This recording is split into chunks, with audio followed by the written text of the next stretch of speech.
Frente a Frente presenta el tema del día. 1 de mayo. 1 de mayo, fecha histórica. Ya han visto ustedes a los trabajadores movilizándose por diferentes partes de la República. Lo vamos a ver en este instante, tanto en Tegucigalpa, San Pedro Sula, Ciudad Puerto de la Ceiba.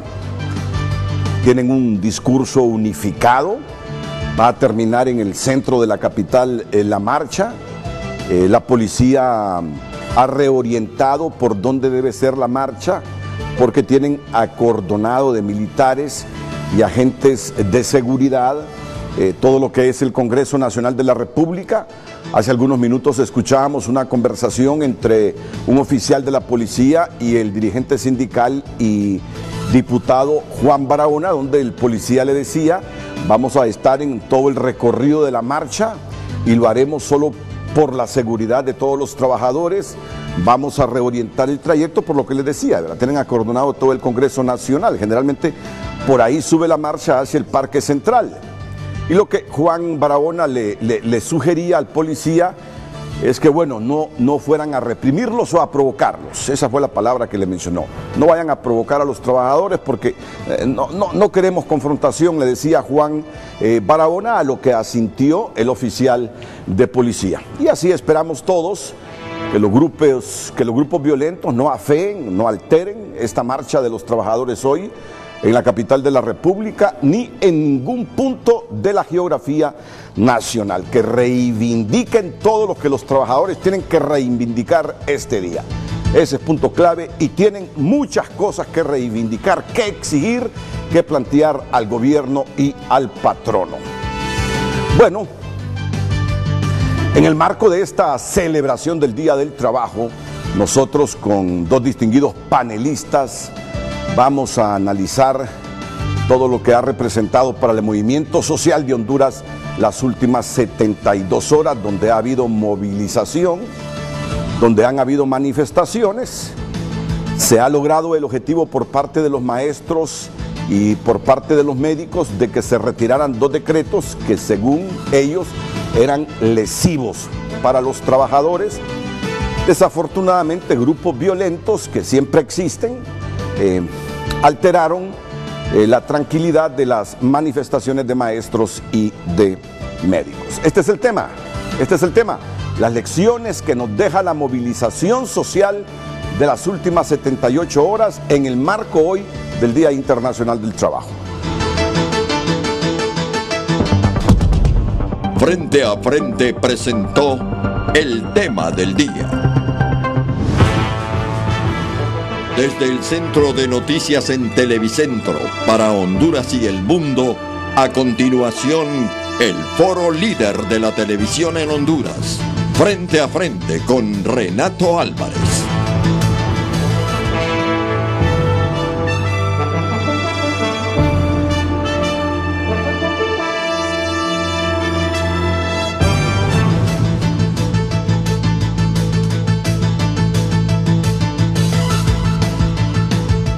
Saludo de inmediato a la abogada Ana Pineda, docente universitaria y especialista en Derecho Constitucional. Bienvenida al programa, abogada Ana Pineda. Muchas gracias, muy amable. El sociólogo don Ernesto Galvez. Bienvenido, doctor. Es un placer tenerlo aquí en el programa. Muchas gracias. Bueno, antes de conversar con ellos, vamos a hacer conexiones con nuestros colegas periodistas aquí en la capital de la República. No descarto que hagamos también una conexión con San Pedro Sula, con la ciudad Puerto de la Ceiba, cuando son las 7:15 de la mañana. No sé si alguno de nuestros colegas tuvo la oportunidad de escuchar la iniciativa de ley que el Ejecutivo enviará al Congreso Nacional. Solo pude captar que es para unificar deudas de los trabajadores y que nos puedan dar sus reacciones, sus valoraciones a esto que ha planteado hace algunos minutos el presidente de la República. Y además, ¿cuál es el ambiente? ¿Cómo está todo en el recorrido de las marchas que creo ya se iniciaron? Me dicen, por favor, si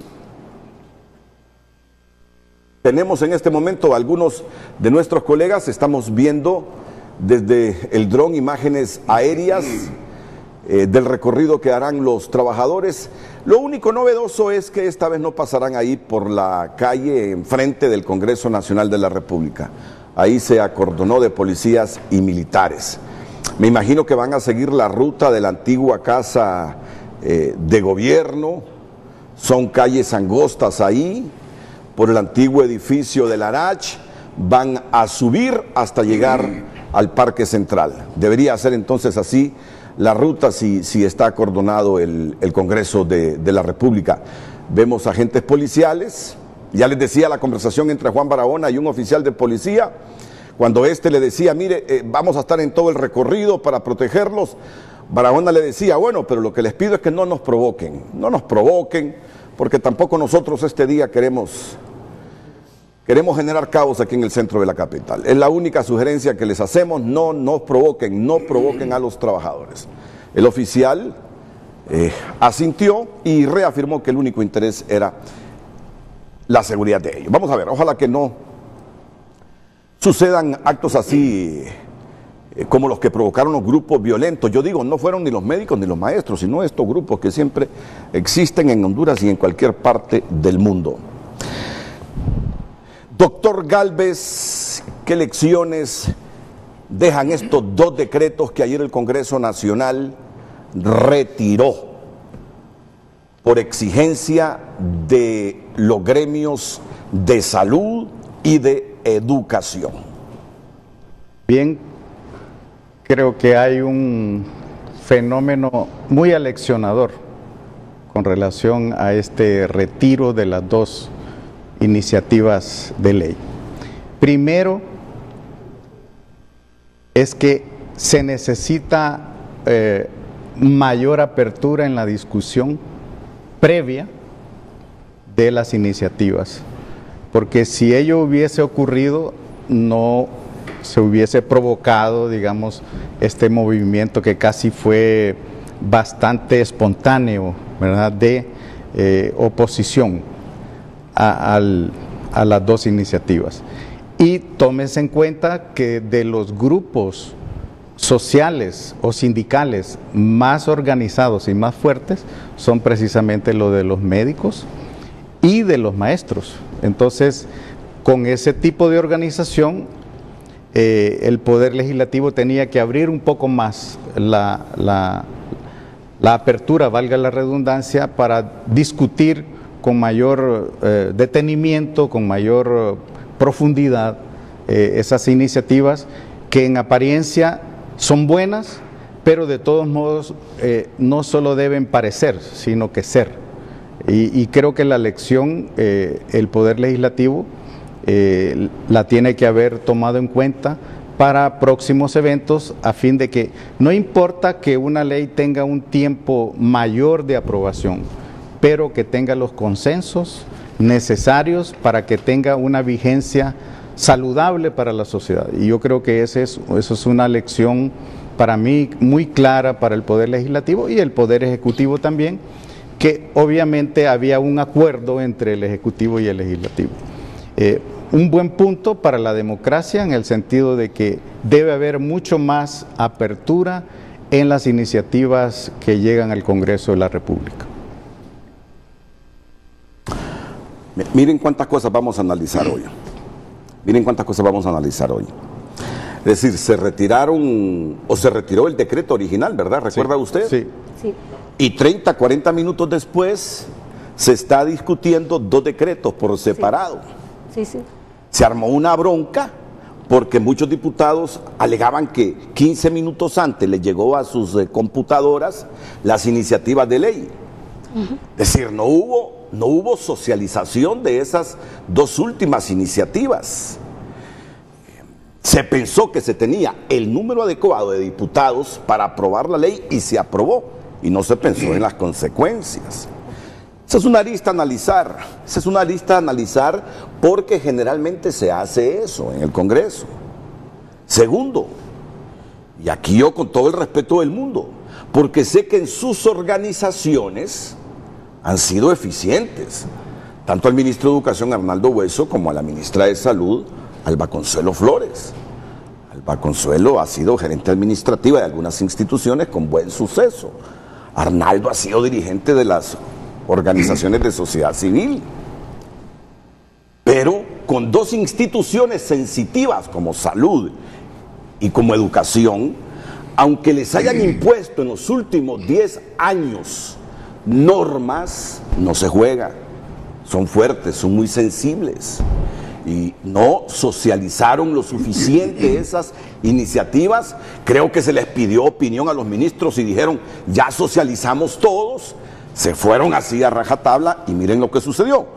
Lecciones que nuestros analistas van a profundizar en el transcurso de los próximos minutos. Presentamos a la docente universitaria y especialista en Derecho Constitucional, Ana Pineda. Lecciones en este 1 de mayo, sobre todo en este 1 de mayo. Es bueno profundizar sobre qué sabiduría le deja al conjunto de los sectores hondureños la movilización social de 72 horas que hemos tenido. Bueno, Renato, como usted lo dice, este es un tema sensitivo y además aleccionador. Yo creo que aquí hay varios puntos que tomar en cuenta. Por un lado, un exceso de confianza de la clase política que había venido en los últimos años tomando decisiones de manera autoritaria y hasta arbitraria. Podemos contar muchas decisiones al margen de la Constitución y al margen de las leyes que se impusieron como se quiso imponer en este momento ese proyecto de ley que ya todo el pueblo hondureño conoce. Ese exceso de confianza lo llegó a creer que en este caso la situación iba a ser igual. Y aquí hemos visto que el pueblo ya está cansado de soportar los actos de un gobierno y de sus autoridades que no están respetando los derechos y libertades fundamentales. Y hemos visto a través de este proceso de discusión y aprobación de 3 proyectos de ley que efectivamente el pueblo ahora sí ha demostrado en primer lugar que hay un tema que lo convoca, y aquí la clase política tiene que poner mucha atención, y el tema que está convocando al pueblo, y yo diría autoconvocándolo, es el tema de los derechos humanos. Y cuando el pueblo siente que además de vivir ya un deterioro significativo en su condición de vida y siente que se le va a adoptar una medida que va a involucionar el goce de un precario derecho a la salud y a la educación, se manifiesta como se ha manifestado. Entonces ahí tenemos la primera lección, ¿verdad? Que hay un tema que está convocando al pueblo y por otro lado la capacidad de consenso y de diálogo no está en el gobierno ni en sus autoridades. Yo diría en ninguno de los funcionarios del Estado. Esa capacidad de diálogo y de consenso está en el pueblo. Es el pueblo el que está dialogando, es el pueblo el que está consensuando y lo está haciendo en función de sus propios intereses, poniendo en precario una gobernanza autoritaria. Y esos son aspectos fundamentales que yo diría, si estuviera en una posición de poder en este momento, estaría pensando desde las ciencias políticas y del derecho constitucional, estudiar con la debida seriedad qué tanto Estado de Derecho tenemos en Honduras, qué tanta gobernabilidad democrática tenemos en Honduras y la condición de vida de la población hondureña. Yo creo que si hubieran investigaciones serias, posiblemente con ayuda desde la academia en esos 3 temas, muchos de los actuales funcionarios del Estado estarían pensando 2 veces antes de tomar decisiones como estas, que creyeron que como en el pasado el pueblo hondureño las iba a soportar. Y aquí se demostró que ya el pueblo está más que cansado y que no va a tolerar la toma de decisiones. Aquí hay una pérdida política significativa de la clase gobernante. Por un lado sale un proyecto de casa presidencial que precariza el derecho a la salud y a la educación, por mucho que sus ministros del ramo se afanen en decir lo contrario. Luego vemos que hay un retiro de ese proyecto. Se instruye que ese proyecto se separe, se divida en las 2 materias, uno para salud y otro para educación. Y también esos 2 proyectos llegan a ser aprobados en un ambiente de tal ingobernabilidad en el Congreso que quien pierde con esa exposición disposición de confrontación, y aquí la crisis que ya vive el Poder Ejecutivo se le traslada al Poder Legislativo, y vemos cómo llegamos a ver la aprobación de una ley en un ambiente donde no hay claridad con el recuento de los votos. Hay agresiones físicas. A mí me dio mucho sentido de impotencia y hasta vergüenza ver a un presidente de un poder del Estado agrediendo físicamente a otro compañero. Yo creo que situaciones como esas no se deben dar nunca, y más en el marco de la aprobación de una ley tan sensitiva que tiene que ver con los derechos como era el tema de salud y de educación. Y que finalmente el día 30 se decida eliminar del acta del día 25 los puntos relativos a la aprobación del proyecto de ley para la reestructuración y transformación de la Secretaría de Salud y de Educación, demuestra una doble pérdida políticamente hablando de cada uno de los poderes del Estado. Yo creo que el 25 de abril como el 30 de abril marca dos fechas históricas para el pueblo hondureño, donde no solo ha reivindicado derechos, sino que le ha demostrado a la clase política que cada uno de ellos tienen que ejercer el cargo en función de los intereses y de las demandas y expectativas del pueblo hondureño, y no a la inversa, para beneficio de quienes gobiernan y de sus cercanos colaboradores. Y miren, analizando ese tema de los maestros, es que hay un PCM, hay un decreto de emergencia, hay un decreto de emergencia de 2011 vigente, y ellos dicen, con ese decreto de emergencia despidieron 300 maestros. Ahora van por la derogación de ese decreto, y están también los PCM para la creación de las comisiones de transformación de salud y de educación. Claro, y es justamente por eso creemos que la lucha que el pueblo ha librado no se resuelve con haber eliminado el punto de acta donde se aprobaban estos dos decretos, porque el problema original nace en primer lugar con una ley marco de protección social que fue aprobada en el 2011, donde verdaderamente hay una precarización del Estado a la salud, de tal forma que ahí se crean las redes integradas de salud y un conjunto garantizado de servicios en salud. Por eso, a raíz de la aprobación de esa ley, se han venido generando durante los últimos años contratos de gestión entre la Secretaría de Salud y organizaciones no gubernamentales, incluyendo OPDs, iglesias e incluso organizaciones que se llaman Fundación Prestadora de Servicios de Salud, que son las que en nombre de la Secretaría de Salud están prestando servicios de salud. Y aún con todos esos contratos firmados y actualmente vigentes, y que estas organizaciones están administrando presupuestos en el área de salud, siguen negando de que estamos ante un nuevo modelo de prestación de servicios. Eso me parece que es un acto de extremo cinismo. Fue en el gobierno de Lobo eso, ¿no? La ley de protección social la aprobó el Congreso Nacional en el 2011, siendo presidente el actual presidente de la República. Pero el Ejecutivo la sancionó. Sí. Bueno, el Ejecutivo sanciona las leyes. Como parte del proceso de formación, el presidente de la República tiene dos opciones: sancionar o vetar. Y en este caso la sancionó. ¿Tuvo acceso usted a eso en ese instante como para recomendarle al presidente Lobo más reflexión sobre el tema? Porque usted era una funcionaria en ese instante cercana al gobernante. No, los ministros no tenemos conocimiento. Quien maneja eso es la Secretaría de la Presidencia, sí, la que hace la sanción. Yo creo que muchas de las decisiones que se adoptaron en el Congreso cuando el actual gobernante fue presidente del Congreso se manejaban en una línea de comunicación muy directa entre los dos titulares de los poderes, de tal forma que el resto de la institucionalidad no tenía conocimiento. No obstante, si usted recuerda, en varios consejos de ministros tuve participaciones donde cuestioné algunas decisiones en ese sentido, sobre todo los contratos de gestión y la declaratoria de los estados de emergencia. Si pudieran encontrarse esos videos, porque eran públicos a raíz de una sugerencia que personalmente había había dado al presidente de la República que por razones de transparencia publicitara el desarrollo integral de todos los consejos de secretario de Estado. Ahí se va a dar cuenta que en muchos de ellos opiné en sentido contrario a lo que la mayoría votaba, justamente porque se trataban de derechos humanos que deben ser garantizados.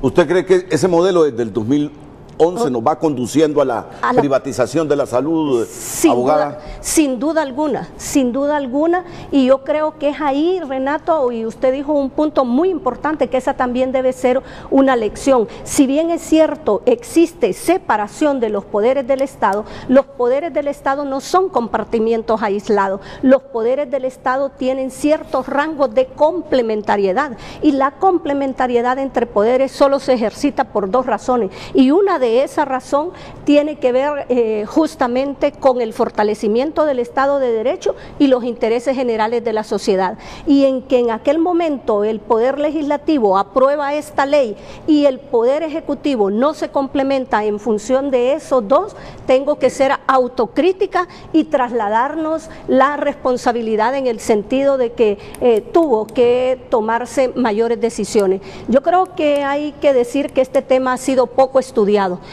y se ha vendido la idea de que este es el mejor modelo de salud, y no me extrañaría que en aquel momento, y tratando de salvar la responsabilidad del presidente de la República en el 2011 como de la designada presidencial, que era la encargada de hacer este tipo de tramitaciones, este era un tema muy poco estudiado, era un tema en donde se creía que iba a ser un modelo exitoso, olvidando que en Colombia se había puesto en práctica la ley 100, que esta ley viene a ser una copia integral. Entonces vale la pena en este caso concreto hacerse una crítica en función de la complementariedad que tiene que haber entre los poderes del Estado. Porque yo desde hace algunos años vengo escuchando al Colegio Médico pronunciándose en contra de estas leyes y este modelo, porque dicen conduce al país a la privatización de la salud. Bueno, desde el momento que existe un conjunto garantizado de servicios de salud donde usted puede recurrir a ellos o gozar esos derechos solo en la medida que pueda pagarlos. Quien no pueda pagarlo no lo va a poder hacer. Por eso es que se hace en el marco de la empresa privada, organizaciones no gubernamentales y cualquier otra que pueda interactuar con el gobierno para llevar a cabo este nuevo modelo de prestación de servicios en salud. Miren, razones para todo lo que se produjo en las últimas 72 horas hay. Por ejemplo, con esos decretos que arguyen los maestros, el PCM y el de emergencia, que con uno de ellos en el 2011 se destituyeron a 300 maestros. Cualquier decreto que venga va a despertar la sensibilidad de estos sectores. Yo creo que este es el momento, ¿no? Claro. Este es el momento para diálogos sinceros y auténticos. Este es el momento, por ejemplo, para los médicos que tienen la idea que se está privatizando la salud, de que hagan propuestas también. Bueno, ha habido esa disposición. El problema, y aquí insisto, no hay capacidad de diálogo ni de negociación con una clase política autoritaria. Si usted ve, en el pasado se llamó a la clase trabajadora para que participaran en el consenso de la ley marco de protección social. Y si usted recuerda, quienes participaron en esa ley fueron burlados en sus pretensiones, de tal forma que esa es la ley de Honduras que cuenta con el mayor número de fe de ratas, porque lo que se aprobó durante la discusión no fue lo que salió publicado en el Diario Oficial La Gaceta, que esos son otros vicios que también se han invocado con respecto a esta ley. Y por otro lado, quienes han estado también sentándose a las mesas para resolver problemáticas, al final han visto que la clase política termina haciendo lo que quiere. Hoy mismo los maestros antes del 25 de abril estaban sentados en diferentes mesas técnicas, la mesa técnica para la reforma de la ley de empleo, para la financiación del sistema educativo. Habían 5 mesas temáticas que han quedado en este momento vacías. No hay interlocución, esa es otra pérdida. Error estratégico. Claro. Es decir, y tiene que reflexionar el gobierno. No es posible que estén en mesas técnicas con los maestros discutiendo temas sensibles y de repente sale una iniciativa de ley que bien pudo abordarse para consensos en esas mesas. Sí. Pero no se les dijo a los dirigentes magisteriales. Porque ese es el doble discurso. Cuando ya estaba la iniciativa de ley. Es otro asunto aleccionador para el gobierno en momentos que el país tiene una frágil gobernabilidad. No podemos seguir creyendo que con mayorías simples, mayorías mecánicas en el Congreso, todo va a marchar sin que la gente reaccione.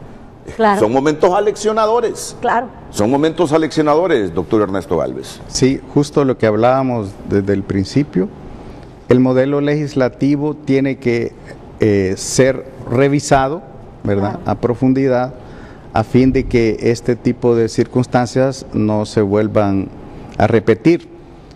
Porque aún y cuando se tengan las mayorías, siempre en la democracia, el respeto a las minorías es siempre saludable, y eso significa que en cualquier iniciativa debe abrirse a una discusión de fondo. Solo para reaccionar sobre algunas cosas, también hay que entender que algunas cosas de legislación tienen que ver con el resto del entorno político, y en este caso no vamos a negar que aquí hay una mezcla que no solo es un tema de educación y de salud, y usted lo entenderá muy bien como moderador. Hay asuntos de fondo macropolítico que están incidiendo en esto, y que nosotros sabemos que hay grupos o partidos políticos que sacan ganancia de este tipo de problemáticas y que aún abonan a la violencia social. Y yo creo que eso tampoco abona, en el sentido de que una discusión a fondo se necesita interlocutores serios, y en este momento no ha habido ese espacio, creo que de los dos lados. Y por ejemplo, el tema de la privatización, tampoco hay que satanizarlo. Yo conozco experiencias de muchos países en donde los servicios de salud son subcontratados a las empresas, y esa era la iniciativa originaria en el plan de lo que se llama el modelo de salud en Honduras, que el sistema de protección social podía pagarle a los hospitales y clínicas privadas para que los derechohabientes pudiesen ser atendidos ahí, y funciona en muchos países. Lo que pasa es que aquí se sataniza todo. Por un lado se dice que las instituciones del Estado son corruptas, ineficientes y todo, pero tampoco se quiere aceptar la participación de los sectores privados. Entonces uno dice, bueno, ¿y entonces en qué quedamos? Lo otro es que la parte, si se quiere, de la dinámica de la gestión es lo que realmente está fallando. Y yo coincido con la abogada Pineda en el sentido de que la idea original de la ley de protección social, que significa la aprobación de 3 o 4 leyes, una de ellas es la ley de salud, que no se ha aprobado tampoco. Hay una ley del seguro social que hay que también modificarla, y otra cantidad, la ley de los fondos de las AFP. De las AFP. Todo eso es parte de un solo paquete. Por eso viene a colación la recomendación que estamos derivando de esta conversación, en el sentido de que es necesario un diálogo abierto, franco, sincero, pero prolongado hasta que se llegue a los consensos. Porque en este momento la elección es fuerte, ¿verdad? Sí. Es fuerte, y usted lo ha caracterizado muy bien en este momento. ¿Me decía, abogada? No, que las lecciones son varias, en varios temas. Yo creo que la clase política tiene que estar reformulando su desempeño y la forma como está adoptando las decisiones. Yo creo que ha quedado atrás el momento en el que mediante autoritarismo estaban tomando decisiones. Esto no se resuelve, Renato, con haberse eliminado el punto de acta que contenía los 2 proyectos de ley aprobados en ese ambiente de ingobernabilidad. Aquí esto pasa porque llegue a la derogación de esa ley marco de protección social, pero además usted mencionó algo que es muy importante, Renato, es que desde hace algún tiempo el actual gobierno se ha venido desempeñando bajo la tonalidad de dos modalidades que en ninguna parte del mundo se califican con buenos ojos. En primer lugar, bajo comisiones especiales o comisiones de intervención. La Ley General de la Administración Pública, el artículo número 13, fue reformado mediante decreto legislativo en el 2014,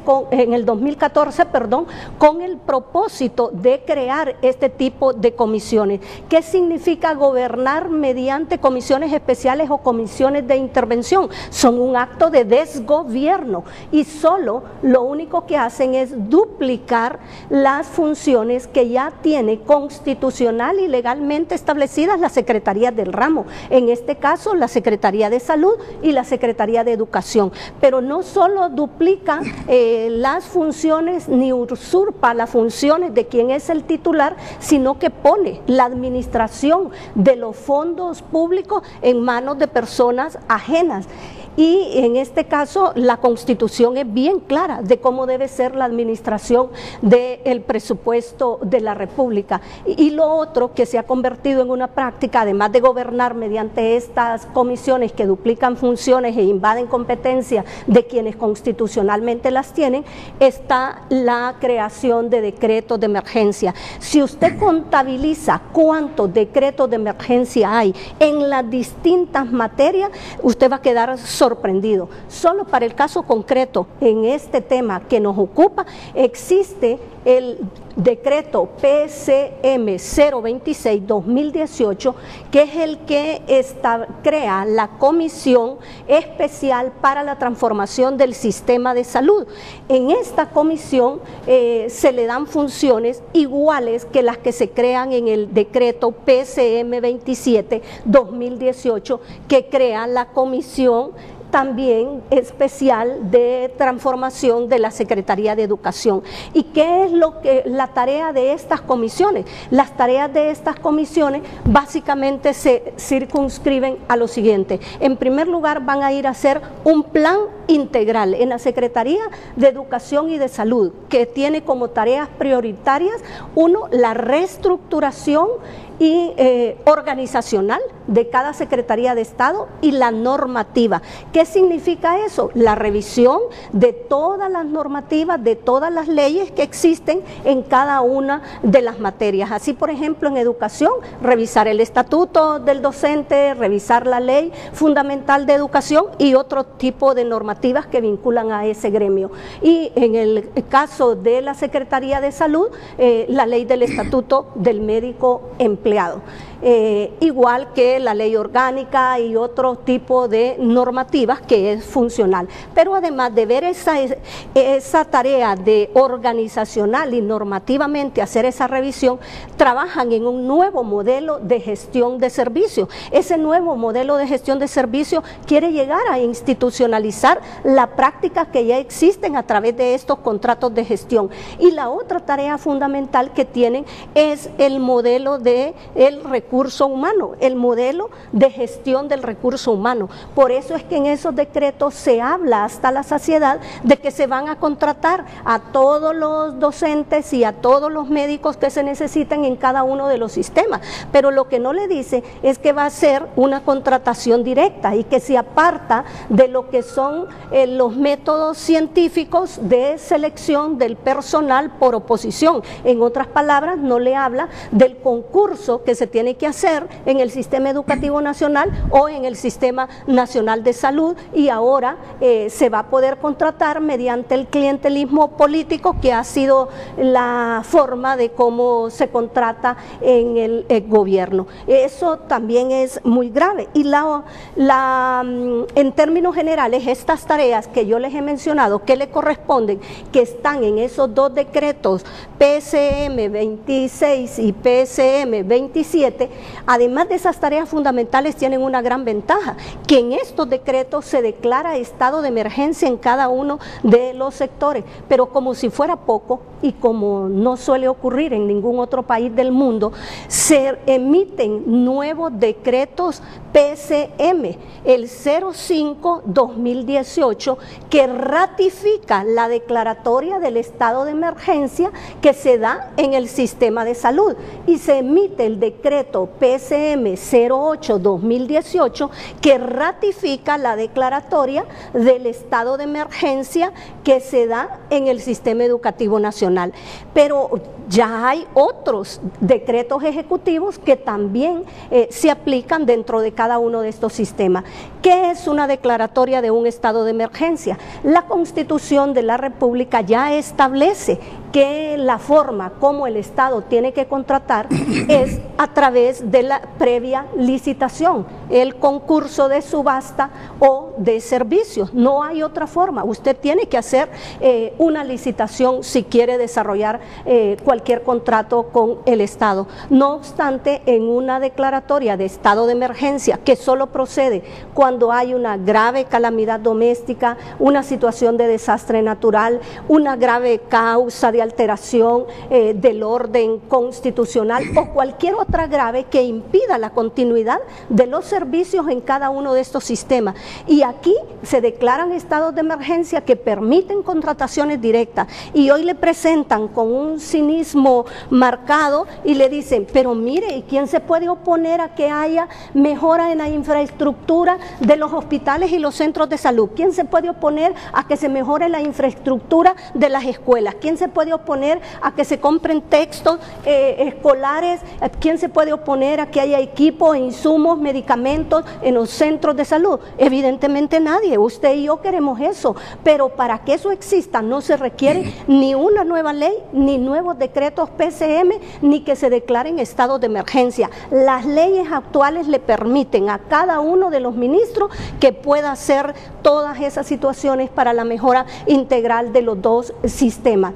Pero ¿qué es lo que finalmente se logra a través de estas declaratorias de emergencia? Que todas esas contrataciones que le acabo de mencionar se hagan sin licitar. Por lo tanto, la contratación directa la voy a hacer con el conocido, con el amigo o a quien yo quiera favorecer con esa compra. Eso no solo riñe con la transparencia, sino que manda un mensaje de una aparente corrupción que más adelante se puede convertir en cierta. Esas son las cosas que no se están diciendo. Entonces no basta haber eliminado los puntos de acta, hay que también continuar derogando otra normativa que es lesiva a los dos sectores y especialmente al derecho a la salud y a la educación del pueblo hondureño, que es a quienes se debe la clase política. Es que la razón de ser de un político es el bienestar del pueblo. Muchas gracias, abogada Ana Pineda. Muchas gracias también a don Ernesto Gálvez por esta primera parte del programa. Venimos con el doctor Gálvez en los próximos minutos a profundizar sobre estas reflexiones que hace la abogada Pineda. Vamos a tener conexiones con nuestros compañeros. Que cubren la marcha en el Día Internacional del Trabajo. César Quintanilla estará con el tráfico vehicular. Cristian Nájera, lo tengo aquí, Cristian, para que plantee la pregunta, la gente interactúe con nosotros y usted envía la primera pausa comercial. Bien, Renato, hoy, como ya es sabido, vamos a hablar del Día del Trabajador y este 1 de mayo, las lecciones que deja el movimiento social en las últimas 72 horas, con la noticia que acaparó, pues bueno, los titulares de los noticieros, las primeras planas de los rotativos, sobre la decisión tomada ayer por el Congreso Nacional de eliminar los decretos de reformas de salud y educación. Yo le recuerdo que usted puede participar a través de @FrenteAFrenteHN en Twitter y FrenteAFrenteHN en Facebook para enviarnos los comentarios que usted tiene sobre este tema y enviarnos los comentarios también que usted tiene sobre las alocuciones que hemos escuchado de la abogada Ana Pineda y de el señor Ernesto Gálvez. Entonces, más adelante vamos a venir con mensajes, vamos a venir con lo que está pasando en la calle. Usted que está en casa, quédese con nosotros porque se va a dar cuenta cómo está la marcha del 1 de mayo. Ya venimos.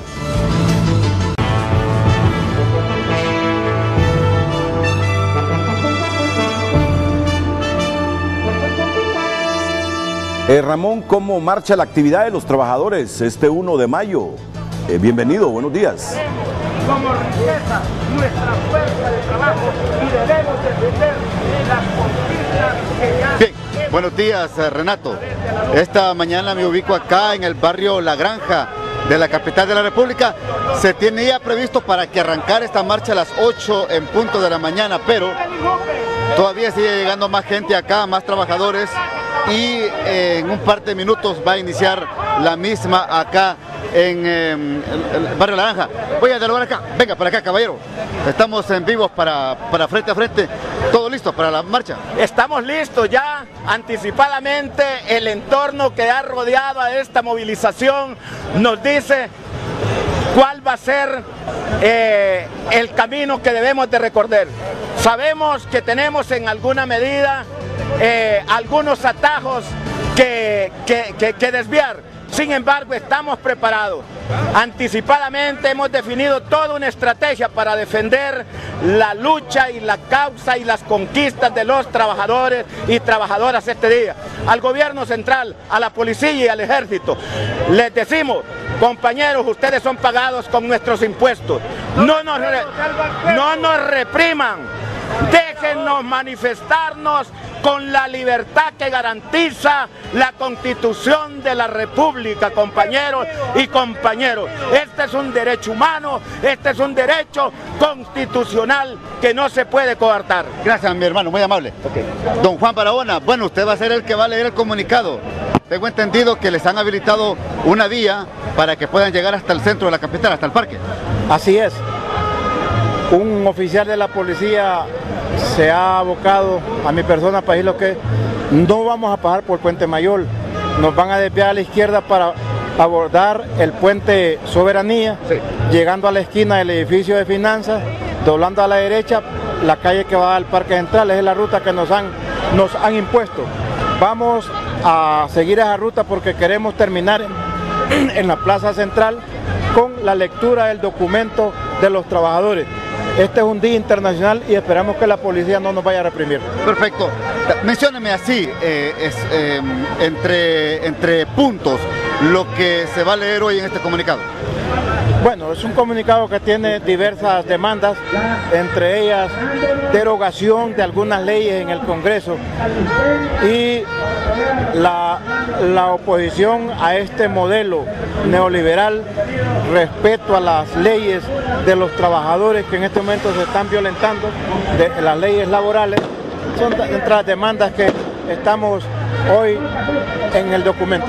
Perfecto. Esperan una movilización pacífica, que no haya violencia. Totalmente. Nosotros esperamos que ningún compañero se vaya a prestar a caer en provocaciones, porque aquí usted ve, andan niños, andan ancianos, y no queremos que la gente salga golpeada. No, queremos culminar esta movilización así como la hemos planificado, totalmente en orden. Y esperamos que he hablado con ese jefe de la policía para que se nos respete ese derecho. Él ha prometido que no va a haber represión. Perfecto. Bien, Renato, esto es lo que opina don Juan Barahona, que es diputado de Libre, pero la persona encargada que va a leer este comunicado conjunto de las centrales obreras, a punto de iniciar esta marcha de los trabajadores celebrando el 1 de mayo hasta el centro de la capital. Con estas imágenes, con usted al estudio. Muchas gracias, Ramón Matute. Meilin Coto en San Pedro Sula. ¿Cuál es el ambiente ahí en la ciudad industrial?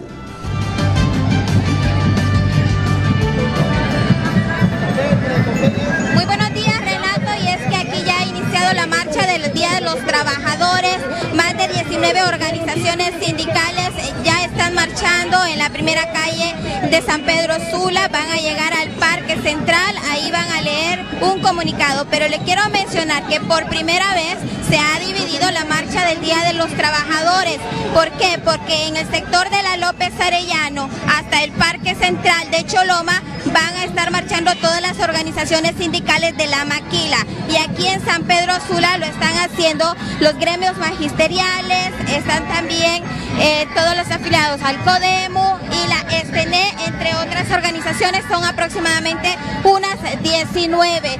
Todo se está realizando en total calma, hay un fuerte dispositivo de seguridad, se han cerrado las calles aledañas donde está marchando estos días pues los trabajadores, pero vamos a dialogar en estos momentos con un dirigente de la CUT, don Efraín. Venga, acompáñeme. El pronunciamiento que ustedes van a estar leyendo en el parque. Sí, efectivamente, el pronunciamiento lo va a leer el compañero secretario general de la Confederación Unitaria de Trabajadores de Honduras, en nombre de los compañeros de la CGT, CTH y CUT de aquí de la Costa Norte. Consignas regionales, sabemos que hay a nivel nacional, ustedes se están leyendo, pero las regionales de aquí de la ciudad. Es un documento elaborado por nosotros, los de aquí de la Costa Norte. ¿Cuáles son las consignas? Y aquí no son consignas, sino que son exigencias. Y una de las primeras exigencias es que renuncie Juan Orlando Hernández de la dictadura, de la narcodictadura. Al mismo tiempo que se nombre un gobierno provisional y al mismo tiempo que haya toda una... que se rompa totalmente con este modelo económico neoliberal. Don Armando Villatoro, las exigencias de ustedes, vemos que también están participando el colegio médico acá.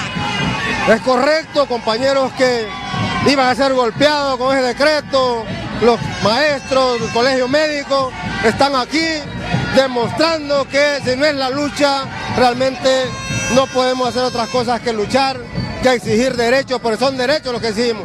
No le estamos pidiendo regalado nada a nadie, estamos diciendo no más privatizaciones, no más entrega del país, la soberanía es de todos y todas y no es de un gobierno usurpador. En tal sentido, esta movilización le está diciendo a usted el sentir y pensar de la población hondureña que no está de acuerdo con muchas medidas de quien más lo gobierna. Energía eléctrica, canasta básica, bajos salarios y el trabajo por hora. Trabajo por hora, como les decía, un trabajo que no viene a resolver el problema de los trabajadores, porque si los salarios mínimos son tan pequeños, se imagina trabajando por hora qué salario le pagarán a los trabajadores. Una marcha multitudinaria se ha dividido tanto en San Pedro Sula como Choloma. ¿Cuántos trabajadores aproximadamente? Aquí en San Pedro Sula esperamos no menos de 50.000 trabajadores, independientemente de que algún grupo de trabajadores de la maquila se haya ido para Choloma, porque aquí es el centro de la protesta y de la propuesta de los trabajadores. Muchísimas gracias, Renato. Este es el ambiente que le puedo llevar a esta hora de la mañana a la altura de Megaplaza en la primera calle de la ciudad de San Pedro Sula. Los trabajadores van hacia el Parque Central, ahí estarán dando su pronunciamiento. Aquí en esta marcha están presentes los maestros, las diferentes organizaciones de ellos, también está CODEMU, el Colegio Médico y otros sindicatos. Y en Choloma están participando todas las maquilas, todos los sindicatos gremiales de las maquilas. Esto es lo que les puedo informar. Vuelvo con usted. También gracias a nuestra colega periodista Meilin Coto. El doctor Ernesto Gálvez tiene mucha experiencia legislativa. Ha asesorado por un buen tiempo ahí en el Congreso Nacional. No sé si sigue en el CIEL, abogado. En el CIEL, sí. Sigue en el CIEL. Y en sus autocríticas, por lo visto, no solo en estas últimas 72 horas, sino que durante muchos años tiene reflexiones profundas sobre el modelo legislativo y los cambios que éste debe experimentar. Ya vamos a tener sobre esto. Y la doctora Ana Pineda tiene más reflexiones sobre esos decretos que han creado las comisiones de transformación, tanto para salud como para educación. Tiene más elementos reflexivos sobre ese modelo de previsión social, el que reúne las 4 leyes. Sí, un nuevo modelo de prestación de servicios en salud y educación.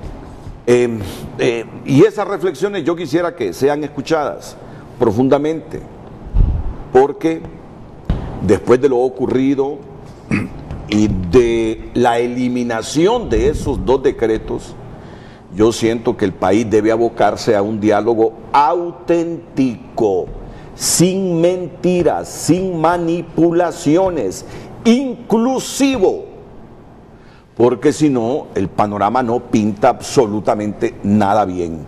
Sugiero su atención, después de la pausa retornamos.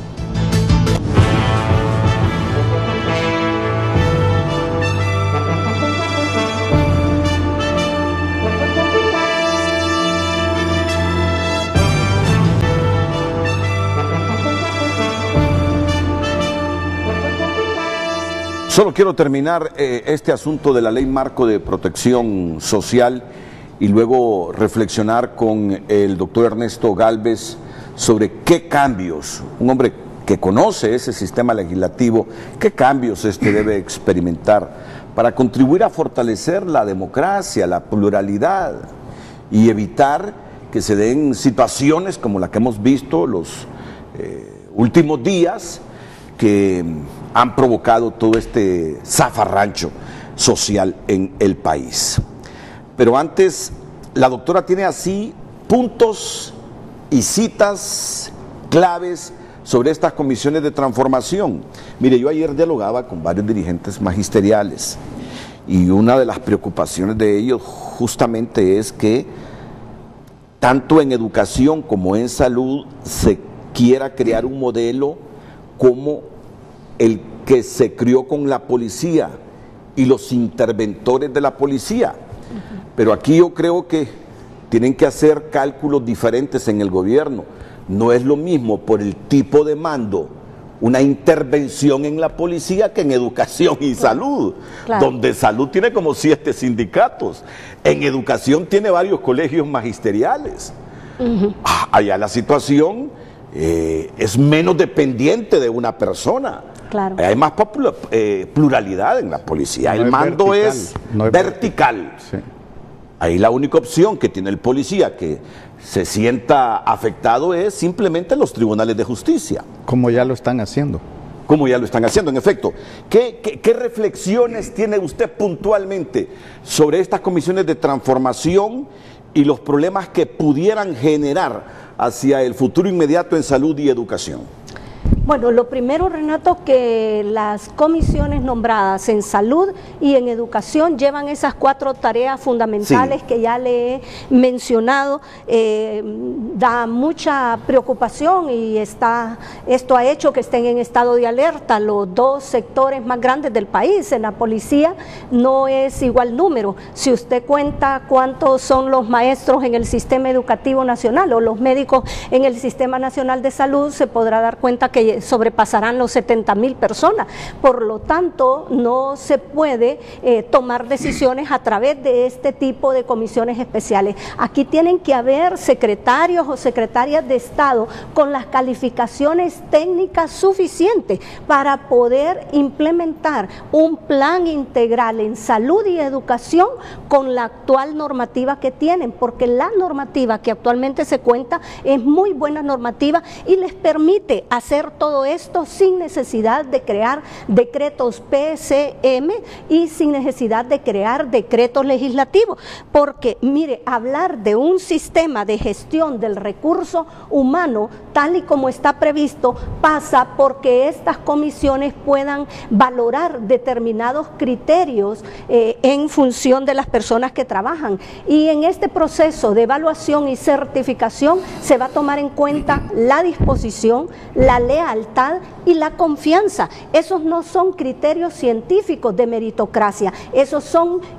criterios clientelares, y en función de eso se van a hacer las contrataciones en salud y en educación. Igual acontece con el nuevo modelo de prestación de servicios, en donde el Estado está subrogando su posición de garante del derecho a la salud y a la educación en organizaciones no gubernamentales llamadas fundaciones o bajo otro tipo de denominaciones. En este caso en particular, Renato, yo creo que hay que tomar conciencia de que el colegio médico, y estoy autorizada para poder decirlo, está preparada una vez que se solvente todas estas dificultades que en materia legislativa he mencionado, para poder aportar de la manera más novedosa y creativa posible en un plan integral para el Sistema Nacional de Salud que impacte de manera significativa en la vida de las personas. Y tengo conocimiento que por parte del Sistema Educativo Nacional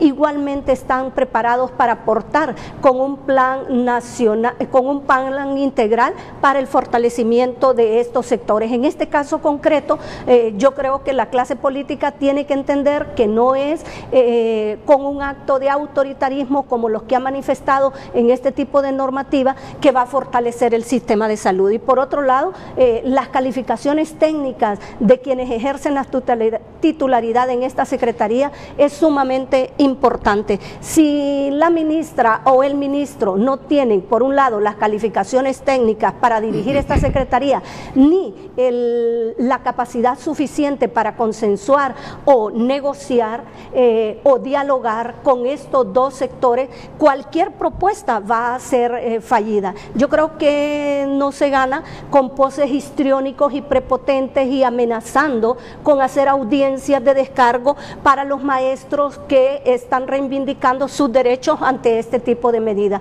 Yo creo que se necesita tener funcionarios en esa secretaría que estén conscientes de las responsabilidades que la Constitución y las leyes les da frente al ejercicio de esos derechos que le corresponden al pueblo. ¿Y los actuales ministros de Salud y Educación, cómo los valora usted? Bueno, yo creo, por la formación profesional de cada una de ellas, yo no creo que tenga que dar muchas explicaciones, más que decir que no veo que sean las personas con las capacidades técnicas suficientes para poder dirigir esa secretaría. Y hay momentos en que no se necesita tener una formación académica en una determinada área si se tiene la experiencia para poder cumplir con ese trabajo. El punto aquí es que ninguno de los dos tampoco tiene la experiencia. La experiencia, y con todo respeto, que tiene la actual secretaria de Salud se circunscribe a la administración de un hospital en un municipio, en donde pues, el presupuesto que administraba no se puede comparar con 13.000 o 14.000 millones de lempiras que va a administrar en la Secretaría de Salud, igual frente al otro secretario de Educación, en donde tampoco veo que haya una experiencia que le respalde para el caso, no obstante que exitosamente ha hecho algún trabajo desde las ONGs. Y cuando no se tiene ni la formación ni la experiencia, se tiene que tener la humildad para aprender y la humildad para dialogar. Y esas dos cosas no se ven, con todo respeto, en ninguno de los dos ministros. ¿Es tan complejo el trabajo este de ser ministro en esas dos secretarías de Estado que el gobierno ha tenido que nombrar comisiones para transformarlas? Yo no creo que sea complejo, esto pasa por voluntad política. Si usted toma las normativas, las herramientas que actualmente tiene, usted puede salir avante con esas dos secretarías. Fíjese que estas secretarías tienen muy buena estructura, tienen muy buenos organigramas, funcionales organigramas, tienen un PEI o un plan estratégico institucional y tienen un plan operativo anual. Y sabe usted que en estos dos últimos decretos que fueron eliminados por la vía de la sesión del 30 de noviembre, de abril, o sea, estamos contando las horas en que se tomó esta decisión de eliminarlo. Esto es tan grave con respecto a lo que se está haciendo que no se necesita llegar a crear una ley de este tipo, porque la actual legislación se lo da, y en estos proyectos se les autorizaba para que tuvieran una discreción en la administración presupuestaria. Tanto es así que los títulos de esos proyectos de ley eran de ley de reestructuración y transformación presupuestaria en ambas secretarías. Esto rompe el principio de legalidad, el principio del equilibrio fiscal, el principio de la política presupuestaria del país, y rompe las normas técnicas de administración del presupuesto cuando discrecionalmente el Congreso le da a dos ministros la facultad de hacer y deshacer con el presupuesto. Yo celebro por los propios ministros que estos dos decretos se hayan eliminado como parte del punto de acta, porque si no, el día de mañana, cuando haya un nuevo cambio de autoridades, esos dos ministros hubieran tenido que responder ante la ley. Ok, y aquí concluyo para luego retomar la temática con el doctor Ernesto Galvez, sí. Y les voy a pedir a ustedes también propuestas. Es decir, estamos en una situación donde se han eliminado dos decretos. Tenemos una ley marco de seguridad social vigente. Las otras 4 leyes ya se aprobaron, o 3 leyes ya se aprobaron o no se han aprobado. Hay que reformar unas y crear otras. Es decir, ¿qué proponen para transformar salud?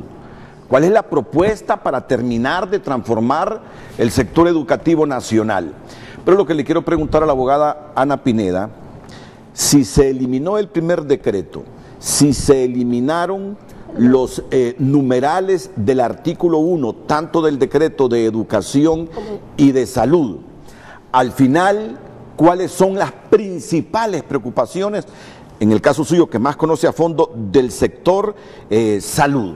Y que abarca también a los educandos. La preocupación y lo que va a mantener el estado de alerta de los dos sectores y el que la gente se mantenga en pie de lucha son justamente que siguen subsistiendo el PSM 026 que crea la Comisión de Transformación del Sistema de Salud y el PSM 027 que crea la Comisión de Transformación del Sistema Educativo Nacional y que tienen esas 4 tareas que ya mencioné y dentro de esas 4 tareas donde va a haber un nuevo modelo de gestión de servicios de salud y educación y va a haber un nuevo modelo de gestión del recurso humano en donde va a ser evaluado y certificado bajo criterios de disposición, lealtad y confianza, además de una administración libre bajo una declaratoria de emergencia. Esa sigue siendo la gran preocupación, que se va a seguir actuando bajo estos PCM. Y aprovecho para decirle, el gran legislador en Honduras es la Presidencia de la República. Nunca en la historia política de Honduras se había legislado tanto por la vía de los PCM y no solo legisla por esa vía, sino que también presenta iniciativas de ley al Congreso Nacional, lo que lo convierte en el gran legislador. Y aquí hay un agravante que hay que decirlo, por la vía de PCM o de decretos ejecutivos se están derogando leyes y eso no había ocurrido nunca en la historia, ¿verdad? Entonces eso le dice que por ahí hay una desviación o un exceso de poder que tiene que ser corregido. Como parafraseando a López Obrador, nadie es eterno en el poder, el día de mañana habrán otras autoridades y posiblemente alguien tenga la decisión de deducir responsabilidad por la degradación del Estado de Derecho al que han llevado a Honduras y por la precariedad de las condiciones en el goce de derechos fundamentales que se convierten en acciones constitutivas de delitos por contravenir claramente la Constitución. Aquí se ha roto todo el Estado de Derecho en la toma de decisiones y se ha institucionalizado esas prácticas y no hay en el actual momento a quién acudir porque lamentablemente en el Poder Judicial no hay la independencia que es el rango distintivo de la separación de poderes que desde sus orígenes más remotos justamente se identifica porque los jueces y los magistrados puedan controlar los actos de ilegalidad o arbitrariedad de quien está en una posición de poder. Entonces eso hace más grave la situación del Estado de Honduras en este momento. ¿Qué propone la pregunta que queda pendiente para que nos la responda la doctora Ana Pineda? Voy con don Ernesto Gálvez y en el caso del legislativo, luego de esta experiencia de las últimas 72 horas, ¿qué hacer, doctor Gálvez? Bueno, yo no tengo una propuesta específica. Lo único lo que hablábamos al principio, una apertura al diálogo, a la búsqueda de consensos más sistemática. Pero como lo hablábamos al principio, el punto que yo como sociólogo veo en esto es que el modelo político, el modelo de Estado de Honduras ha entrado en crisis profunda. Imagínense que a nivel de América Latina los congresos de la República es de las instituciones de menor credibilidad. Estoy hablando de América Latina. Sí. Sin embargo, son los que están legislando para la nación. Aquí es donde entra una de las propuestas que yo he venido conversando y en algunos medios, es que Honduras requiere de un reciclaje completo del modelo político. Y yo estoy hablando de que el modelo de legislación debería ser bicameral, porque si los partidos políticos han entrado en descrédito, necesitamos abrir el esquema legislativo hacia un modelo que incorpore otros actores, como podría ser sociedad civil, que podrían ser los actores preeminentes legislativos, ¿verdad?, en el Congreso de la República, que pudiera tener dos alas. La Cámara de, como en los Estados Unidos, digamos, la Cámara Alta, que sería un Senado, y la Cámara de Representantes, que serían los diputados, de tal forma que pudiéramos irle quitando el peso al presidencialismo, que ha sido parte de los graves problemas del modelo político hondureño. Imagínense que una persona como es la del presidente de la República tiene la potestad de ratificar o no una ley, después de que los representantes supuestamente de la sociedad, como son los diputados, han aprobado una determinada ley. En países más serios es el Senado el que ratifica las leyes.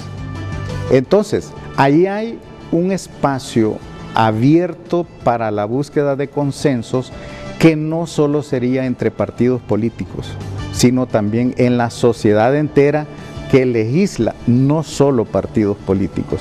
Ese ha sido uno de los problemas más graves de Honduras y de los cuales se ha hecho la crítica con bastante propiedad de que los poderes del Estado no son independientes, porque el pecado original está en el modelo legislativo.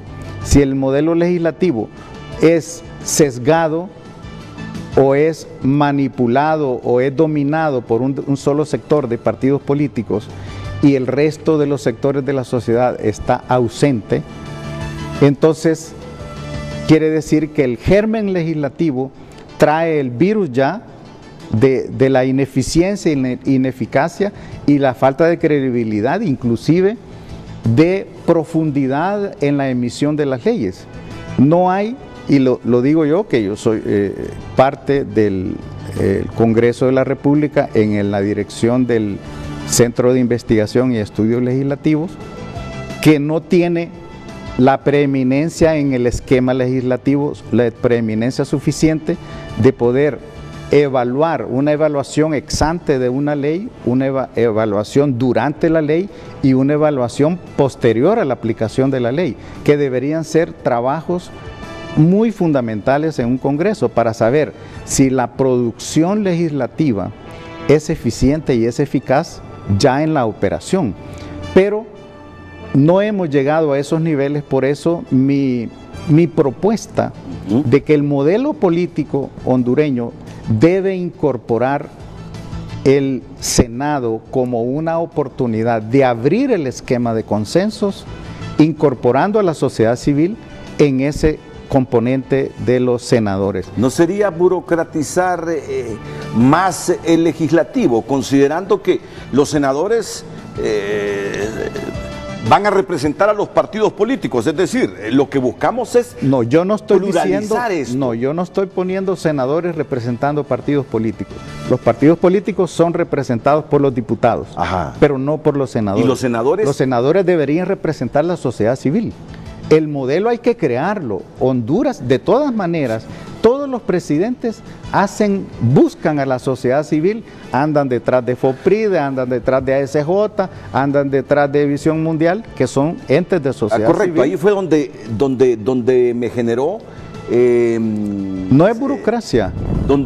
No, yo sé que no es burocracia, cuando funciona bien, porque el Senado, yo vino en Estados Unidos, Senado allá en España y Senado allá en un montón de países para ratificar esas leyes. Sí. Yo me pregunto, ¿y estos a través o cómo serían electos? Sí, bueno, eso es lo que hay que discutirlo. Okay. Hay que discutirlo porque no podemos seguir con el mismo modelo y por eso es que hay que abrir lo de las reformas políticas no solo a leyes específicas, ley electoral o cuestiones políticas específicas, sino el modelo político hondureño. Necesitamos repensarlo para un nuevo, inclusive ahí sí sería justificable en una constituyente, cuando se elimina el modelo presidencialista para hacerlo bicameral.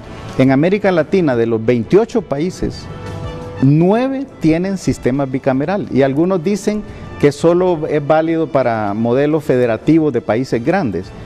Pues fíjese que en América Latina tiene modelo bicameral Uruguay, que es un país pequeño, República Dominicana. ¿Cómo son electos los senadores en Uruguay, por ejemplo? No estoy muy Mire, claro. A mí lo que me preocupa es que no, pero hay que crearlo. En una elección los senadores salgan de los mismos partidos. No, es que eso es lo que hay que evitar. Correcto. Eso es lo que hay que evitar, porque entonces sería doble representación. Burocratizar. No, y sería doble representación. No, hay que buscar otro esquema que permita que haya contrapesos. Ese es el punto. Porque así como estamos viendo a la Honduras de hoy, nos parece que hay excesiva concentración de poder de la presidencia del Ejecutivo. Pero además, me parece que muchas cosas se resolverían en Honduras desde la perspectiva legislativa con solo reformar ese reglamento interno que le concede excesivas funciones y discrecionalidades al presidente del mismo. Y no me estoy refiriendo al actual presidente Mauricio Oliva, me estoy refiriendo a la institucionalidad de la presidencia del legislativo. Con tan solo eso, reformar, ser inclusivo, democratizar ese reglamento, yo le aseguro que muchas cosas cambiarían en el legislativo. Así que ya no es reglamento, es ley orgánica. Ley orgánica se llama ahora. Ahora sí, el reglamento dejó de ser cuando se aprobó la ley orgánica, pero el esquema sigue siendo el mismo, el contenido es el mismo.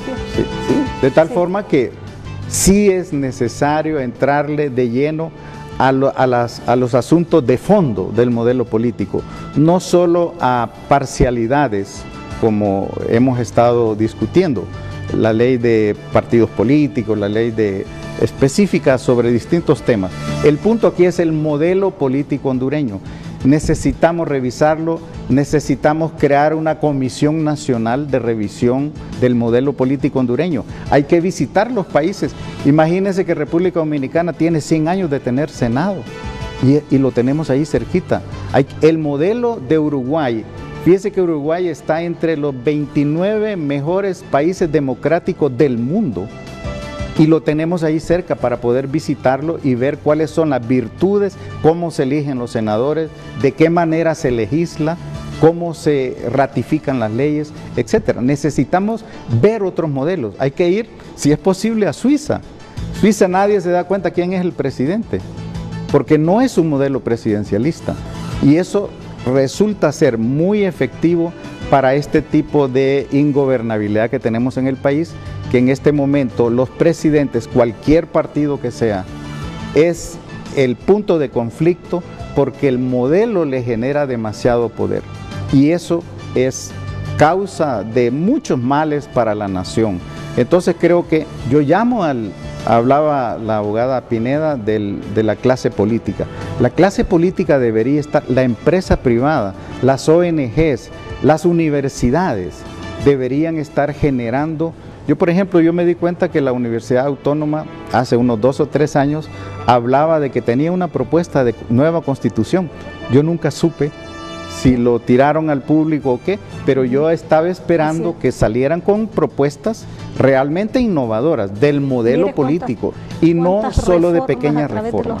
Así que ese sería como mi aporte, de tal manera que no veamos los problemas de Honduras de manera segmentada, porque ahí nos vamos a perder y no vamos a encontrar el hilo conductor de las causas. Sí, ya no tenemos más tiempo de seguir haciendo lo mismo, reproduciendo lo mismo, porque vamos a terminar destruyendo el país. Vino tan preparada aquí la abogada Ana Pineda, amigo, que me trajo toda la historia de las reformas de esta Constitución. Sí. Y que esta Constitución de 1981, 82, la Constitución es vieja, 18, 36, 37 años. Mire cuántas reformas, ¿me? Mire, yo le voy a decir algo. Yo soy de los hondureños que cree que Honduras merece una nueva Constitución. Mire cuántos parches, ¿ve? Mire cuántos parches. Una Constitución de apenas 40 años. Mire cuántos parches. Yo lo que escucho de los opositores a una nueva Constitución, no, que a saber, dice que le van a poner a la nueva Constitución. Mire, ajá. Y aún así, con este montón de reformas, se sigue interpretando muchas veces de acuerdo a los intereses de sectores en particular. ¿Vio el número? ¿Cuántas reformas son? 175. Y no, esto fue el año pasado, esta investigación. Aquí no están las reformas electorales que se hicieron recientemente, posiblemente no estén algunas otras. Esa fue parte de la investigación de mis estudiantes en la Facultad de Ciencias Jurídicas, frente al tema de la normatividad real de la Constitución.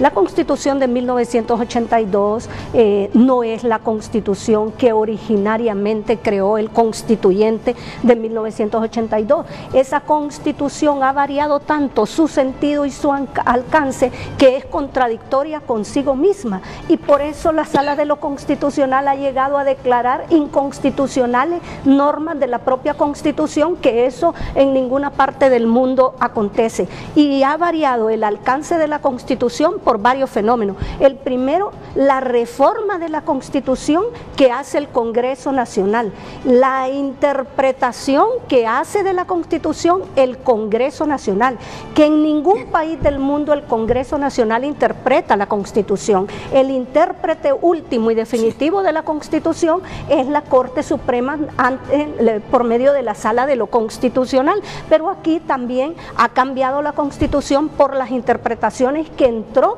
en 1998 con ocasión de una reforma al artículo 218, numeral 9 de la Constitución, que fue objeto de un recurso de inconstitucionalidad por el Comisionado Nacional de los Derechos Humanos, el doctor Ramón Custodio López. Fue declarado procedente ese recurso de inconstitucionalidad y nunca se puso en vigencia. También ha cambiado el sentido y el alcance por los recursos de inconstitucionalidad, de los cuales conoce la Sala de lo Constitucional en su condición de intérprete último y definitivo, como el caso polémico de la reelección, y otro fenómeno que se está dando muchísimo en los últimos días y que hace variar el sentido, que son las mutaciones constitucionales. ¿Qué es la mutación constitucional? Es aquel fenómeno que, sin que se varíe materialmente un artículo de la Constitución por la vía de la reforma a la Constitución, el sentido se cambia. Y voy a poner un ejemplo. En el artículo 232 de la Constitución se dice cuál es el procedimiento para elegir al fiscal general, y dice que debe ser electo de una nómina que presente la Junta proponente. El actual fiscal, independientemente de las calificaciones que tenga para el desempeño del cargo, fue electo sin que saliera de la nómina de la Junta proponente. ¿Qué significó eso? Prácticamente variar el sentido de la Constitución por un acto denominado constitucionalmente mutación de la Constitución. Eso lo que nos indica es que la actual Constitución no está respondiendo frente a un acto de poder extremo, de autoritarismo, por la concentración del poder desde uno de los poderes frente al otro, por la falta de independencia de los otros poderes, y eso, como dijo el doctor Gálvez, ha llegado el momento que como pueblo nos planteemos la necesidad de darnos una nueva Constitución, pero una Constitución que responda a las expectativas, a las necesidades e intereses del pueblo hondureño. Bueno, 175 reformas. Y no completa. El día que la Constitución del 82 tenga igual número de reformas que los artículos de la Constitución, yo no sé si existiremos como Estado ya. Nos habremos autodestruido. Claro. Nos habremos autodestruido. Porque muchas de estas reformas son intereses partidarios. Y yo diría algunas veces, sin dramatizar, hasta personales. Efectivamente. Yo soy de los hondureños que creo que el país ya necesita una nueva Constitución. Y yo no sé por qué el temor. Yo he escuchado a alguna gente, no, pero a saber, dice, es impredecible, no. ¿Qué le van a poner a esa nueva Constitución? ¿Va a cambiar el modelo democrático? No sé qué. Es autoría de todos los sectores. Ahí va a estar la empresa privada, va a estar la academia, los obreros, los campesinos, todos los sectores creyéndose autores de su propio devenir histórico. Les aseguro que en 3 años la Constitución de 1982 tendrá igual número de reformas a los artículos que contiene. No dejemos que el país se autodestruya. Cuántas cosas interesantes hemos hablado hoy. Nos falta la respuesta de ella, de la doctora Pineda, sobre ¿qué hace? Y ante esta situación, ¿qué opciones quedan? ¿Qué recomendaciones? ¿Qué alternativas quedan? especialmente ante la situación social que se vive en el país, producto de estas situaciones presentadas en los sistemas de educación y salud. Volveremos con eso.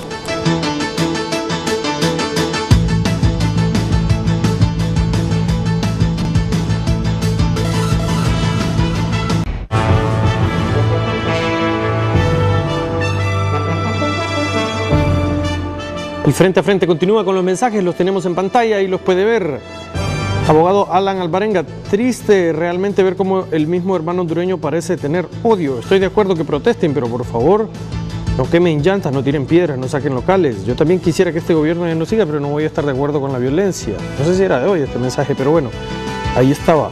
Marco Matamoros, hoy aparecen dirigentes sindicales que han vivido de los afiliados y de los gobiernos de turno, que deberían tener dignidad y quedarse en casa viendo las marchas por TV. Denis Ana olvida que el 80% de los médicos y maestros son de oposición. Han ocupado una plaza por décadas sin dar resultados buenos para la población. Muchos utilizan su plataforma para adoctrinar y generar inconformidad, y eso no es correcto. Siempre estarán en contra de todo. Santos Sierra dice, pregunta para la abogada Ana Pineda, si un decreto está sobre una ley especial, ¿se podría despedir por motivos que están en esos decretos especiales y no en la ley especial del gremio? Si a través de esos decretos el Congreso puede suspender el debido proceso, eso pasó en la policía, dice Santos Sierra. Y le voy a dejar un mensaje más. Ahora, antes de irnos a la pausa, doctor José Rivera, don Renato, usted me conoce, el mejor ordenamiento médico de Latinoamérica es el Estatuto del Médico Empleado, hecho por un hondureño, mi maestro, el doctor César Castellanos Madrid. El eminente político Pineda Ponce aprendió el ordenamiento legal y lo extrapola al magisterio. Es un orden, dice, hablando de estos documentos que fueron aprobados en el pasado. Estos son los comentarios que tenemos hasta ahora. Renato, vamos a irnos a la pausa comercial y luego de ello vamos a ver cómo está el ambiente ahora que inician las marchas del 1 de mayo y las reflexiones de nuestros invitados. Ya venimos.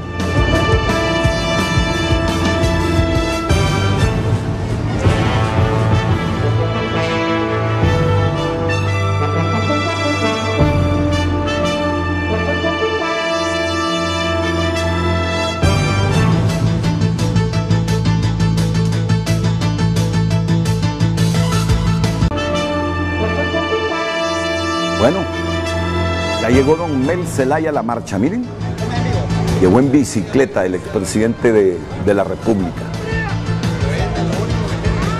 No se puede dudar del carisma de Mel, Ramón Matute. Adelante, buenos días.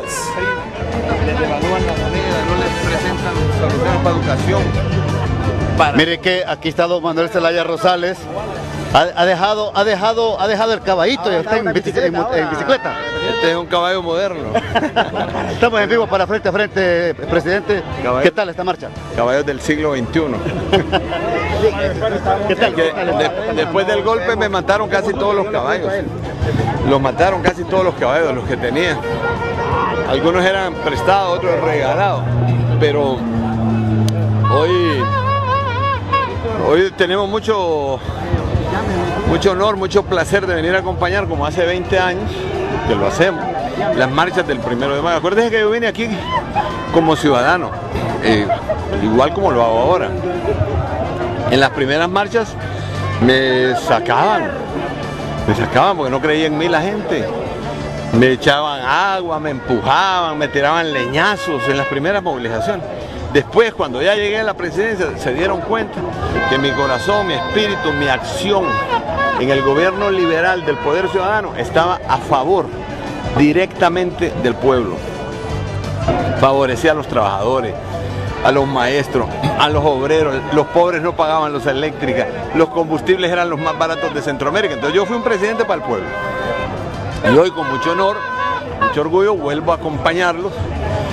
Ahora que se ha instalado en Honduras una dictadura tan grosera, tan dura, tan autoritaria, que tiene preso a David Romero Ernest, a Edwin, a Raúl, dirigentes que se fueron a la lucha contra el fraude electoral, y que hoy los tienen presos por haber protestado. Presidente, ¿por qué decidió? Bien, si quiere avance porque la marcha también acá, Renato, cuando está en estos momentos el presidente de la República, Manuel Zelaya Rosales, participando en esta manifestación del 1 de mayo. Sigamos escuchando. ¿Y por qué decidió unificar las marchas con Libre y la dirigencia obrera? No, mire, Libre es una vanguardia de las luchas por la justicia en Honduras. Es un partido surgido del pueblo y es entrañablemente metido en el pueblo. Libre defiende las causas, no defiende personas en particular.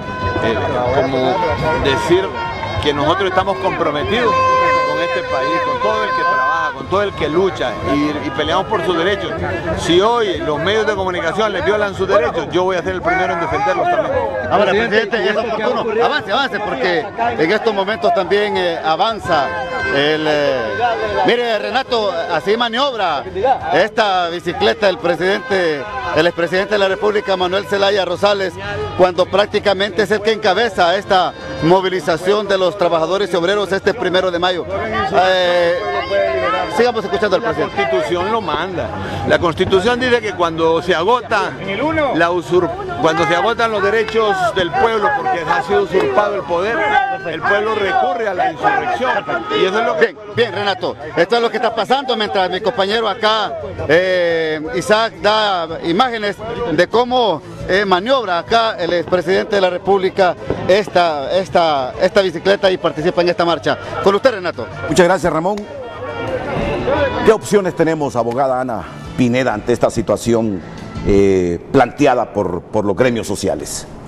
Bueno, yo creo, Renato, que en términos generales no se puede circunscribir la problemática de Honduras a la situación que ahora vive el Sistema Nacional de Salud o el sistema de educación y particularmente por la afectación que provocan estos dos proyectos de ley. La situación de Honduras tiene causas inmediatas y estructurales que la clase política tiene que revisar. Yo creo que no se puede seguir gobernando de manera autoritaria al país. En ese sentido, cada uno de las personas que ejercen una función de poder tiene que pensar dos veces el tipo de decisiones que está tomando. Y yo creo que sí, como usted lo decía, se pueden hacer propuestas porque no basta únicamente estar señalando lo que se hace o lo que no se hace.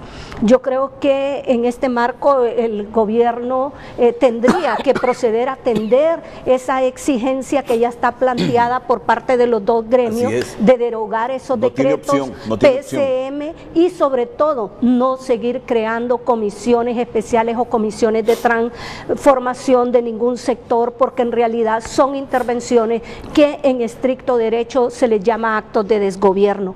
También se tiene que abstener de seguir declarando estados de emergencia para poder contratar de manera directa, porque eso tiene una grave apariencia de corrupción, eso rompe los estándares de transparencia en la función pública. Y yo creo que de manera inmediata, Renato, también aquí se puede hacer algo que es sumamente importante y es el fortalecimiento de la teoría de la tripartición clásica de los poderes. Cada poder tiene que entender que la Constitución le da un ámbito de competencia reglada. Fuera de esa competencia no puede hacer ninguna otra cosa y si la hace es nula e implica responsabilidad administrativa, civil y penal. Y en ese sentido es importante que al interior del propio, empezando por cada uno de los poderes del Estado, el poder legislativo, como ya se ha apuntado, tiene que revisar las condiciones de gobernabilidad interna. Hay una pluralidad de fuerzas políticas al interior y todo, de acuerdo a lo que dice la Constitución y la Ley Orgánica del Congreso, son representantes de la sociedad. Por lo tanto, es igual el derecho que tiene Sergio Castellano, un diputado de Santa Bárbara, como que él tiene el diputado Mauricio Oliva. Y en ese sentido, el derecho a la libre expresión expresión se le tiene que garantizar a todo diputado. No se le puede cortar la intervención, no se le puede cortar el micrófono, no se le puede agredir. Yo creo que tiene que ser más plural, se tiene que permitir mayor el debate al interior del Congreso Nacional. Además que ya se garantiza hasta 3 veces la intervención de cada diputado en un mismo tema. ¿Por qué no cumplir con eso que es un derecho de cada diputado? Entonces ahí yo creo que hay un reto inmediato que atenderlo. Y lo otro es que se ha hecho una práctica generalizada que se está haciendo en este Congreso, y es que se dispensan debates. Y la Constitución de la República es bien clara que en el proceso de formación de las leyes, un paso esencial es el proceso de la discusión, y es la reflexión seria, es la deliberación profunda sobre cada tema lo que va a hacer que un proyecto de ley salga en beneficio de la población. Además, el hecho de que se estén dispensando debates y no se haga en 3 debates en diferentes días, no solo se violenta la Constitución, sino que cualquier cosa alegan para tener como causa justificada para la dispensa de debate. Esa causa justificada no es una causa cualquiera, ¿verdad? Entonces por ahí hay un abuso de autoridad de quienes están tomando decisiones en ese sentido, y si tuviéramos un Ministerio Público o una Fiscalía de Defensa de la Constitución, yo creo que ya se hubiera reparado en estos temas. Entonces por ahí hay situaciones que el Congreso tiene que asumir. Y lo otro es que este Congreso, como nunca antes, ha emitido leyes contrarias a la propia Constitución y contrarias al resto de las normas del ordenamiento jurídico. Si usted revisa el número de antinomias generadas por este Congreso, se va a sorprender. Una prueba de ello, porque el tiempo no nos da para ponerle todos los ejemplos, pero la ley de clasificación de documentos públicos en materia de seguridad y de defensa, conocida como ley de secreto, esa no solo echó al traste el IAIP, el Instituto de Acceso a la Información Pública, sino que involuciona frente a lo que ya establece la propia ley del IAIP y los estándares internacionales con respecto a las modalidades de la información. Es tan duro lo que acontece con esa ley que ahí se establecen nuevas categorías de reserva de información.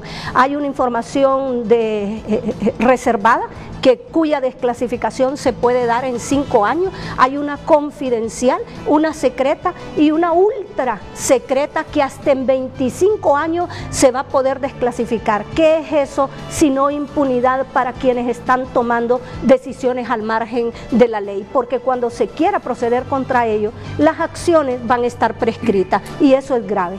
Los comentarios finales con el doctor Ernesto Galvez después de la pausa comercial.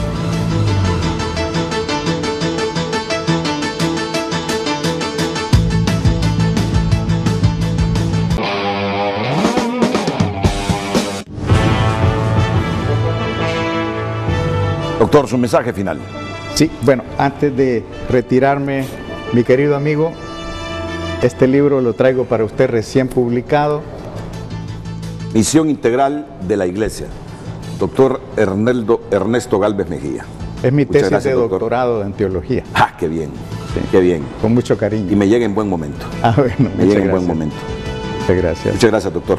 Okay. Muchas gracias. Bien, yo creo que ha sido muy útil el conversatorio acá con la abogada Pineda y con la moderación de mi querido amigo de estas lides desde que estaba en Radio América, que me invitaba a los foros. Me siento muy cómodo con el licenciado Renato.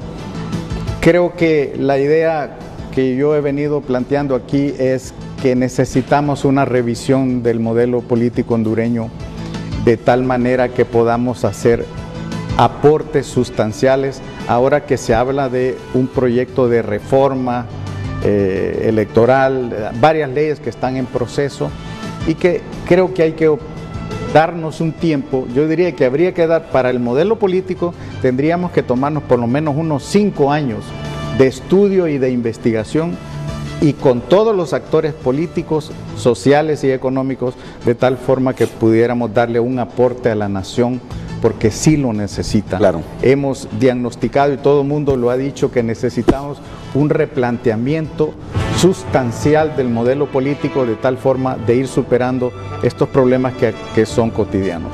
Muchas gracias, doctor Galpez. 30 segundos, abogada. Para no dejar de obsequiar también, Renato, en el 2009 con el golpe de Estado, el pueblo hondureño estudió la Constitución. Sí. Hoy el pueblo hondureño, de cara a la actual gobernanza, está leyendo esta ley de mecanismos de participación ciudadana, que incluye como mecanismo de control del poder el juicio político y la iniciativa ciudadana. Y finalizo diciendo que sin sentido de justicia, Renato, no se puede ser buena persona y menos buen gobernante. La actual clase política de Honduras debe revisar su sentido de justicia y de respeto a los derechos humanos, que ese es su cometido constitucional. Muchas gracias por su invitación, Renato. De nuevo, gracias a ustedes en especial dentro y fuera de la República. Buenos días, continúen con nuestra programación Hoy Día Internacional del Trabajo.